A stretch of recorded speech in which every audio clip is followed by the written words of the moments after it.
রাজশাহীতে সম্প্রতি অটোরিকশায় বিদ্যালয় পড়ুয়া এক নারী শিক্ষার্থীকে যৌন হয়রানির এই ভিডিও ভাইরাল হয়।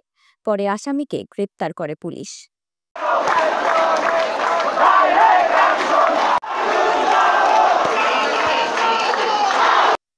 গণপরিবহন, কর্মক্ষেত্র থেকে শুরু করে শিক্ষা প্রতিষ্ঠান সবখানেই বিভিন্নভাবে যৌন হয়রানির শিকার হচ্ছেন নারীরা।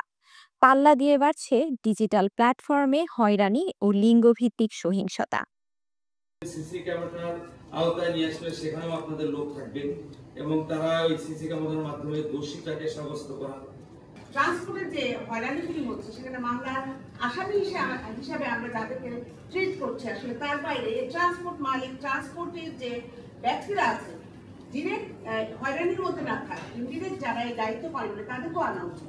যৌন হয়রানি বন্ধে সচেতনতা তৈরি, অভিযোগের প্রক্রিয়া সম্পর্কে জানানো ও সক্ষমতা বৃদ্ধির উদ্যোগ নিয়েছে ব্র্যাক।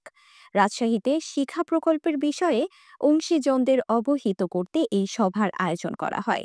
রাজশাহী সহ ৬টি জেলায় এই কার্যক্রম চালাবে বেসরকারি সংস্থাটি। আপনার প্রতিরোধ ব্যবস্থাকে জোরদার করা এবং সাড়া প্রদানের যে ব্যবস্থাটা, অর্থাৎ সিস্টেম স্ট্রেনথেনের মাধ্যমে আমরা যৌন হয়রানি এবং লিঙ্গভিত্তিক সহিংসতা বন্ধ তো আমরা করতে পারবো না, এটা হ্রাস করার জন্য কাজ।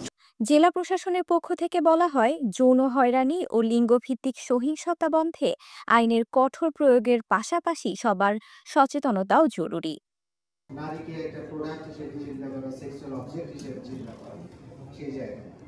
এবং আমরা মনে করি যে আমাদের অভিভাবক হিসেবে প্রত্যেকের এই দায়টা আছে যে আমাদের ছেলে এবং মেয়ের মধ্যে তার জন্ম থেকে শুরু করে আমরা যতটা তার ফলাফলের দিকে আগ্রহী হই, নারী এবং পুরুষ, ছেলে এবং মেয়ে আলাদা আলাদা মর্যাদা নিয়ে সমাজে বেড়ে উঠবে। অ্যাওয়ারনেস বিল্ডিংটা আরো বেশি পরিমাণে পুরুষদেরকে সংশ্লিষ্ট করতে হবে, সেটা হাউজার থেকে শুরু করে। কারণ নারীদের সম্মানের বিষয়টা কিন্তু নারী নিজে বলবেন আমাকে সম্মান করো, নারীদেরকে সম্মানের বিষয়টা পুরুষদের ভিতর থেকে আসতে হবে। পুরুষদেরকেও সম্মান করতে হবে, পারস্পরিক একটা সম্মানের জায়গা সৃষ্টি করতে হবে। প্রকল্পটির আওতায় ২৭০টি মাধ্যমিক বিদ্যালয় ও বিশ্ববিদ্যালয়ে কার্যক্রম পরিচালনার পাশাপাশি তৈরি পোশাক খাত, গণপরিবহন ও তৃণমূল পর্যায়েও সচেতনতা বাড়াতে কাজ করা হবে। ৪ বছরে প্রকল্পটি শেষ হবে ২০২৯ সালে। আফসানা আইভি, স্কাই বাংলা, রাজশাহী।